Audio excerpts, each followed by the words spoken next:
Hey, you Stygian dogs. Cimmerian September is upon us. Conceived by booktuber Michael K. Vaughan and embraced throughout our YouTube communities, it's a month of special emphasis on the works of Robert E. Howard. Traditionally, the focus has been on Conan, the titular Cimmerian, but this year participants are reading and sharing their thoughts on Howard's other works. Now, I'm almost always reading Robert E. Howard. This month, I intend to speak about the Swords of the North collection from Robert E. Howard Press, along with the Fists of Iron collection. But this is going to be a busy month comic book wise, so I'll be pursuing my regular content in that regard. I also hope to post more videos from Howard Days. Cimmerian September is a chance to bring conversations on Robert E. Howard into the spotlight. So that will be part of my approach, but the focus of my Cimmerian September will be Bob's poetry. I'll mostly be reading from Frank Coffman's collection of selected poems, and I've also got the Foundation Press's Volume 2 of the collected poetry of Robert E. Howard on its way. This will probably arrive by next weekend. Why Volume 2? Well, it's related to something else that I'm working on. There will be some overlap with Coffman's book, and obviously I'll eventually need to get a copy of Volume 1, but these two volumes of poetry will be the main resources that I have at hand. Now, I'm going to be a little cheeky here in that my first video for this Cimmerian-free Cimmerian September will be Howard's poem, Cimmeria.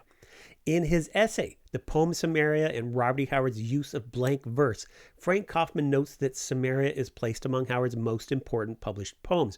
Written in February of 1932, suggested by the memory of the hill country above Fredericksburg seen in a mist of winter rain, Coffman asserts that not only is the poem of interest for its use of blank verse, demonstrating Howard's skill as a poet, his broad reading and a study of poetics, and the use of blank verse suggesting the seriousness and significance of the poem's subject matter, but that the poem and the final verse in particular is of key importance to understanding Howard's worldview and philosophical vision.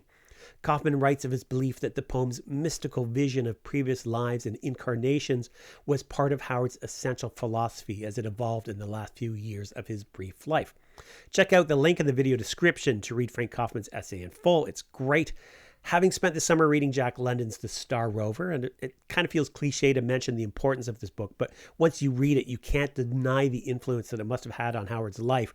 Along with reading and rereading Howard's James Allison stories and stories like People of the Dark and The Cairn of the Headland, the importance of previous lives and incarnations as being key to Howard's personal philosophy is simply concretized, and you really do see it echo throughout his other works. So, to kick off Cimmerian September, I offer you my humble reading of Robert E. Howard's Cimmeria, after which I'll talk a little bit about poetry at Howard Days and the celebration of Cimmeria there, and as a bonus, you may have seen it before, I'll share a video of my dog brother Lion reading a Spanish language translation of the poem at the Howard Days event.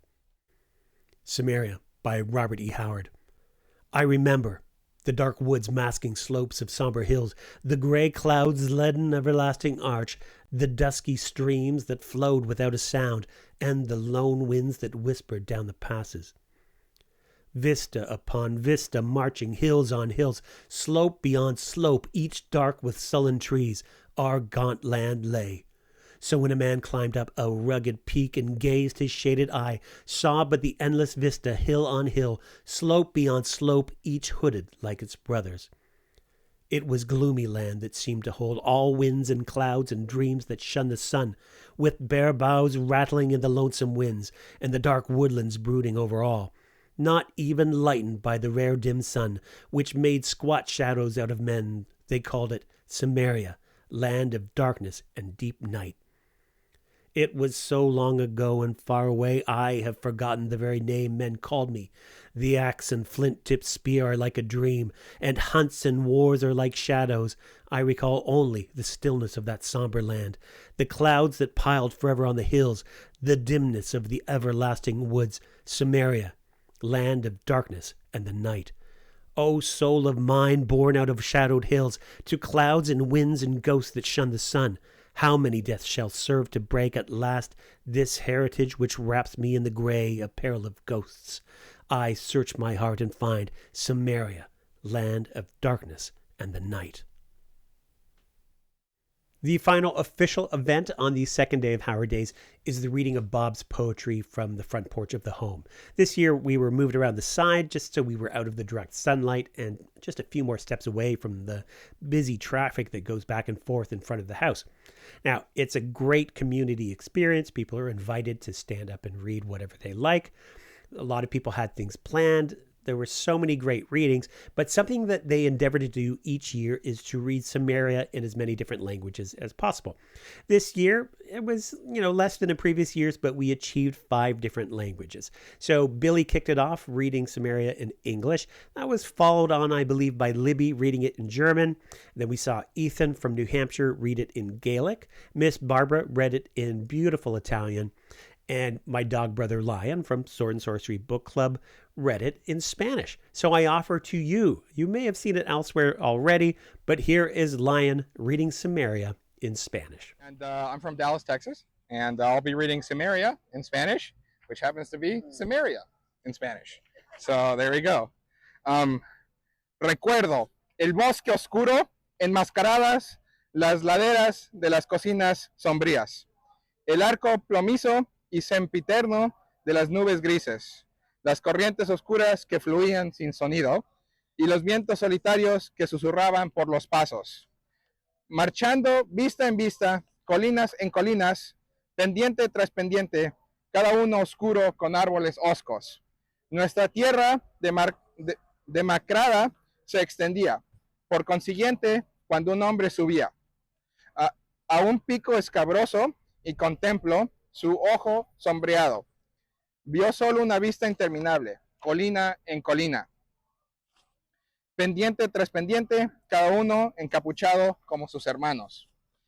Era una tierra sombría que parecía contener todos los vientos y las nubes y los sueños que rehuían el sol, como ramas desnudas vibrando en los vientos solitarios y el bosque oscuro meditando sobre todo, ni siquiera iluminado por el sol raro y penumbroso que hacía de los hombres sombras agazapadas. Lo llamaban Cimmeria, tierra de la oscuridad y de la noche densa. Hace mucho tiempo y era muy lejos. He olvidado el mismo nombre que los hombres me llamaban. Y hacha y lanza con punta de pedernal son como un sueño. Y las cacerías y las guerras son sombras. Recuerdo solo el silencio que aquella tierra sombría, las nubes que apilaban para siempre en las colinas, la oscuridad en los bosques eternos. Cimmeria, tierra de la oscuridad y de la noche. Oh alma mía, nacida de las colinas sombreadas, a las nubes y a los vientos y los espectros que reunían el cielo. ¿Cuántas muertes servirán para romper por fin esta herencia que me envuelve en el vestido gris de los espectros? Busco mi corazón y encuentro Cimmeria, tierra de la oscuridad y de la noche. Thank you guys very much. Appreciate that. Robert E. Howard wrote so much fantastic poetry, and I'm really looking forward to the opportunity to being able to share that with you throughout the month of September. Cimmerian September. I'll also offer a video of me reading from Howard Days, and we'll see where else the month takes us. Thanks for watching, liking, consider subscribing, and until next time, take it easy, you Stygian dogs.